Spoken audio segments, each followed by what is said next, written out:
and played the bongos. Tony Kornheiser, I didn't take off all my clothes. I was wearing a chef's hat. I want to see more clothes than that, but can I just ask you something? Yes. Why is it always a Florida man? It always is. Never a Kansas man, No, never a Minnesota man. Why Florida? On my podcast, we do a thing called Florida Man Friday, where we describe 4 or 5 of these incidents at a given time. They almost always involve illegal drugs and or alcohol and sometimes alligators, as people dive into ponds You've and get called eaten by Florida alligators. my people. You're not doing that anymore? Let's be very specific. I'm talking about Boca Raton. Oh. I'm not talking about where the Florida Man Friday stories come from. Welcome to PTI, boys and girls. In today's episode, Kevin Durant fumes.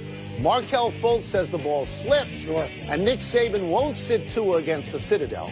But we begin today with the biggest NFL game of the year, next Monday night's game between the Rams and the Chiefs, which had been scheduled to be played in Mexico City. But players on both teams found the Estadio Azteca field unacceptable because of recent concerts and soccer games, and were strongly considering not playing in the game. Just moments ago, the league announced it would be moving the game to the Rams' home field, the Los Angeles Coliseum. Wilbon, what do you think of this decision? I find it dubious. I find it just sounds like the players are being divas because the next week was going to be Thanksgiving, and a lot of them had plans to be in Southern California. Both teams had buys. And buys, and then, of course, Thanksgiving. Yeah. And I just think that this stadium is hosting not only the NFL, and two years in a row, 2016 and 17, the Patriots played there. Also, the Mexican national team plays there. Other top-flight Mexican soccer teams, football teams, if you will, play there. And I understand the place looked like junk. It did. And then they allegedly had laid some new hybrid turf. Today. But you know what, Tony? Pittsburgh and let me pick Chicago, Soldier Field, where they laid new turf last week. If new turf is a reason to get out and go to Los Angeles, then they could never play a game in Pittsburgh in the new Heinz Field because it always looks terrible. It's always chewed up and too many concerts and Lady Gaga, whatever. I'm dubious. To your point, in Oakland, they play on a baseball field. Yeah, okay? that's right. We covered many, many games at RFK where they simply painted the dirt green. That's right. But I'm going to go a different way. I think this is a great decision. I think this is a victory for the NFLPA because they got involved in this. I think if you're going to say that safety is your number one issue and the players on both teams say this is a potential safety issue and the NFL acts quickly and removes that, then I think they're actually putting their money where their mouth is because they don't want to move this game. They want to be expansionist in London and in Mexico City. You sell all the T-shirts you can sell probably already. I just remember Wendell Davis, a good friend of mine. He was playing for the Bears at the time, I think. October 1993, playing in the Vet. He caught a pass, rather routine pass. He came down on that god-awful turf in Philly, and he tore up both his knees, and his career ended. And where was the NFLPA on that turf, which had been there for 35 years So if I understand your position correctly, because mistakes were made in the past, they ought to be repeated so you can be a tough guy. And I'm telling you that this is a good sign. Maybe. Thank you. We move now to Eli Manning, who was quite good and good late in a surprisingly exciting Monday night game, considering the two teams involved, the Giants and the 49ers, were 3-14 before this game started. While Manning only threw for 188 yards, he threw 3 touchdown passes, including a game winner, with less than a minute to go, and he threw no interceptions. Wilbon, does a meaningless win bring Eli some redemption? I'm sure it must. I'm sure he's got to feel great. I mean, Eli Manning, he had a lot of great games, not just on Monday nights, but Sundays. He's got 2 rings. Got 2 of these. And I'd like to see Eli Manning do well. To me, this reminds me very, very much of another story we had yesterday. Eli Manning almost equals Carmelo Anthony. 100% right. Doesn't have the ring. 100%. But these are 2 great players. On their last legs. Yes, and they're on their last legs. Eli, Tony, just plays before he threw the game-winning touchdown. He couldn't get out of the way of the rush. He was in the fetal position. Look, Tony, he underthrew so many balls. 13 is streaking wide open by 10 yards on 3 different plays. Eli can't get the ball there. Yeah. So let's not, I don't want to go crazy. If the question is it some redemption, the answer is yes, it is some redemption. But gravity is working against Eli Manning right now. The Giants are going to have to draft a quarterback or trade for a quarterback, and Eli Manning might well end up, as his brother Peyton did when he left the Colts, going to another team. I don't know if it resurrects his career or not. But in this particular case, he'll get to start again, and all is right with the world for a little while. He came in with Ben Roethlisberger and Phillip Rivers. Yeah. That ain't bad, is it, as a class of quarterbacks? Be a big, fat Hall of Fame class. Yeah. So I think 2 of those guys are going. And if I was I think I would vote.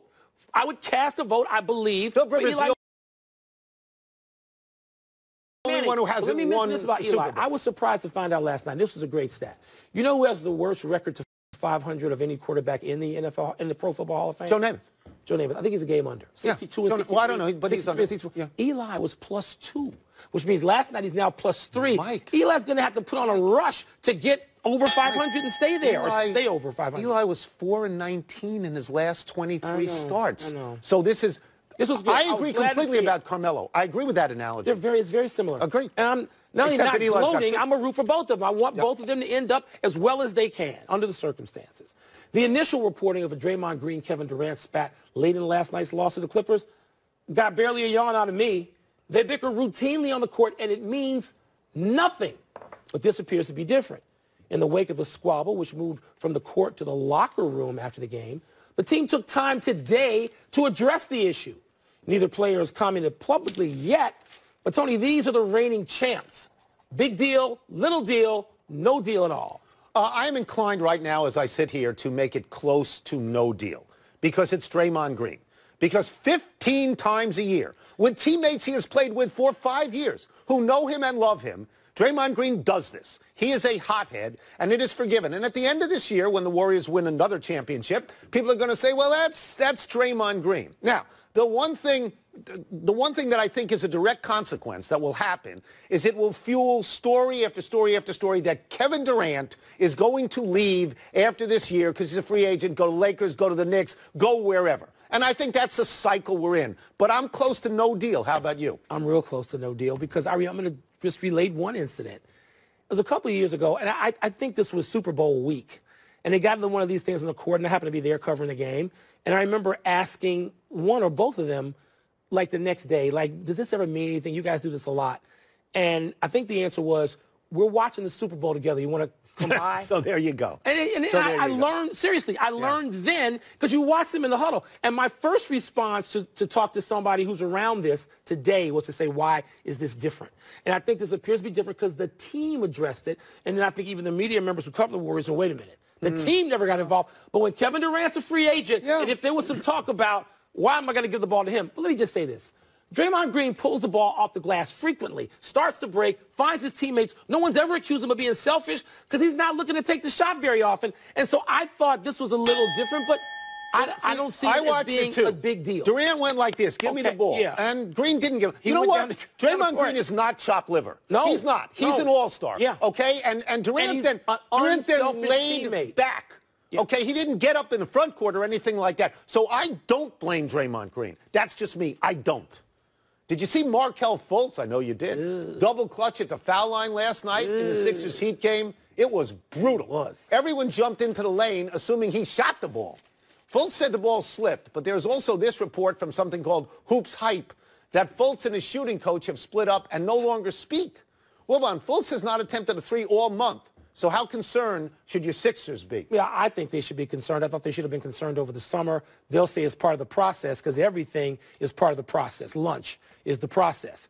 But processed meat. When you saw that thing and he said the ball slipped, I'm not buying that. I'm not buying that. I root for this kid. We root for this kid because he's from here. Local. He's from right here where we live. He's local. All our adult lives, he's from right here. And you hope it turns out well for Markelle Fultz.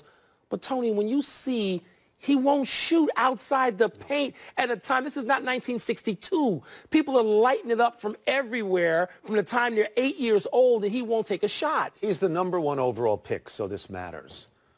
Guards have to be able to shoot a little bit. A lot of bit. To protect the other shooters on the floor, which is why yesterday I told you they got to put J.J. Redick in I to agree. protect Jimmy Butler, okay? Markelle Fultz was the #1 pick out of Washington, where his team won no games. 6 games. Like they won no games. And then he gets there and he can't shoot right away, and it's been terrible for him. And, you know, the Peterman was mercifully cut today by Buffalo. Get him out of there. Give him another chance somewhere else. I think Fultz needs a new start. I think it, don't you? It may come that he needs a new place and a new start. Maybe. Because Philadelphia, especially with Joel Embiid, that's a chatty place. And if you're not producing, you're going to take some lumps. Yeah. That's just how, and basketball works that way more than any other sport. Yeah. I also think if you have a personal coach, if this one wasn't working, he is going to need support systems. He's going to need them on the court. He's going to need them off the court. But the divorce... Don't the Sixers have coaches? Don't they hire coaches? You can learn to shoot. Magic Johnson learned to shoot. A lot of guys learn to get a lot better shooting. This doesn't look good so far in year two. Not so far. No. Nick Saban took the occasion of playing Division 18, the Citadel, Division 1AA actually, to lecture the media on how his team needs to do a better job and how nobody's going to tell him what opponent to respect and blah, blah, blah, a bunch of sanctimonious nonsense. The issue we will discuss is this. With Tua nursing an injured knee, does it make any sense for Saban to play him against the Citadel? It makes no sense to me. I don't have a statue of myself outside the stadium like he does, but it makes absolutely no sense to me. I understand that you want to treat opponents with respect no matter who they are. You don't want to basically make the case that we can take all our starters out before the game is even played because that demeans the other team. But the Citadel is not even a 1A squad. Your second and third teamers, because of who you recruit, could beat them by 50 points. Why would you ever risk this kid re-injuring his ankle? Hubris, arrogance, you know. Arrogance. What goeth before the fall? Pride. Pride. And you know what? If Tua gets out there and he is in harm's way, and let's face it, in football, you're always in harm's way, whether it's purposeful or accidental, and somebody or up on him when he shouldn't be out there, he can't play in the SEC title game or playoff game, and then Nick Saban will have a lecture about that. So it was. I said an ankle. It is his knee. It is knee. Nick Saban is one of the most defiant coaches I have ever seen. No matter what is asked of him by the press, he attacks the press. That's all he does. He never will concede that anything makes any sense, and he's probably got his back up about this. But you're 100% right. If they lose him, by the way, if Jalen Hurts wasn't hurt, he'd be starting this game. You would think. You know, if they lose this kid, that is the one thing that can cost them the national championship. Let's take a break. Coming up, was the Patriots' loss a sign of things to come? Could the Lakers actually finish with more wins than the Rockets? By the way, do you know where you heard first the analogy of Carmelo and Eli? No. Yeah, it was me here yesterday. You sure? I am sure. Check the tape. We may have to go to a check the tape. Time for the game that separates the seniors from the adults. Toss-up. What's first? Toss-up, they play on Monday. Which tandem would you rather have? Andy Reid and Patrick Mahomes or Sean McVay and Jared Goff? So when you say which tandem, that means that I can't count Todd Gurley and I can't count Travis Kelce, who are great players, and I'd like to count them. But I can only count the coach and the quarterback. Those guys are first-team All-Pro at their position. Right. This is a legitimate toss-up. Yes, it is. Hard. The Chiefs have lost close at New England, right? The Rams have lost close at New Orleans. If you gave me the choice, if you gave me McVay and Mahomes, I would take that, but I don't think that can happen. I will say McVay and Goff just because I'm sort of fascinated with the arc of McVay's career to this point. If I was Los Angeles or any city or any franchise, I'd be proud to have McVay and Goff. But Andy Reid's been to the playoffs 13 times. Yes, he has. Well, 13. McVay's only coached 1 year. I understand that, but we're going to talk about experience or not. That's right. 13 times, once to the Super Bowl. And you don't just presume your way into the playoffs 13 times. That's right. I'm taking, and it's specifically centered around Andy Reid for me. It is. Next. Toss-up, more likely to struggle down the stretch, the Chargers or the Patriots? Okay, neither has a particularly hard schedule, but the Chargers is a bit harder. They are at Steelers and at Chiefs. The Patriots are at Steelers, but their other really hard game, Minnesota, they get that in New England. Look, over the course of doing this show, we have seen the New England Patriots win games when they had to. Time and time again. We cannot say the same thing about the Chargers. The opposite thing. Right. So we can't say the same thing about the Chargers. And so I'm going to say the Patriots is my answer. I've been so hard over the Chargers over the years on the Chargers. What I mean is the Chargers are more likely to struggle. Patriots are more likely to do well. I feel bad. I'm not going to say guilty. I've called them the nappers. Yes, you have. You know, because I have a pool every week and I can chart what has happened. You have done over this 20 years. This is your gesture. This is what they do. That's your They gesture. fall asleep. But I think they're different this year, the Chargers. And I like what Phillip Rivers is doing, and they're easy to root for. But I'm taking the Patriots. You can't bet against the Patriots unless you're a fool. The Chargers haven't really beaten anyone. Yeah, they've lost to two good teams. The Patriots beat the Chiefs. The Chargers lost to the Chiefs. The answer is always Next. the Patriots. Toss-up more likely to win their division, the Bears or the Redskins? It's the Redskins, and I'm not saying this because I think they could even beat the Bears, because I don't think they could beat the Bears. Their division, the NFC East, is a sinkhole. The Giants aren't any good. The Cowboys aren't any good, despite the fact that they beat the Eagles in Philadelphia, which tells you the Eagles aren't any good at this point. The Bears are in a tougher division. They've got the Packers. They've got the Vikings. They got the Rams still, I believe, on their schedule. In the cold. So I'm doing this as a consequence of geography, not talent. I get that. But I covered every Redskins road game, I think, for 16 years. In person, I'm there. And I know the number of times the Redskins went on the road when they were superior to the other division team and lost tough games. And that even means against the Giants when they weren't particularly good. They got to play at the Cowboys and at the Eagles. They have the Giants They do. They also have to play at the Titans, and they suddenly look formidable. Okay. I think the Bears' schedule, they got to play at Detroit. They've already played at Green Bay, at Minnesota. I think the Bears' schedule is slightly easier, and I'm going to give Khalil Mack and that defense the edge in those games. The Redskins can win their division by treading water because they're 2 up. They're 2 up. Next. Last one, toss-up. Who'll finish with the better record, the Lakers or the Rockets? I have to concede it has come to my attention recently, like in the last hour, that the Lakers have won more games than the Rockets already, which I did not know. The Lakers are 7-6 and the Rockets are 5-7. I think that teams with LeBron always get better. Because they do. Always get better. And I'm stuck on that 50 thing, which I was very public about. I think that the Rockets now are just Paul and Harden, and we've seen how that movie goes at the end of the year. I think it'd be fabulous if the Lakers picked up Carmelo and then eliminated the Rockets. But I'm going to say the Lakers. I think I'm going to say the Rockets, and I don't think this has any bearing on what's going to happen in the playoffs. But I told you I thought 2 teams would take a slide back this year. I told you this in October. And those teams were the Sixers, who felt the need to go out on Jimmy Butler. Good move, everybody thinks. Yeah. And I thought the Rockets, by losing Trevor Ariza, they get their defensive wizard coach back, Jeff Bezdelik. He's back. That helps them, and I think that may make a difference.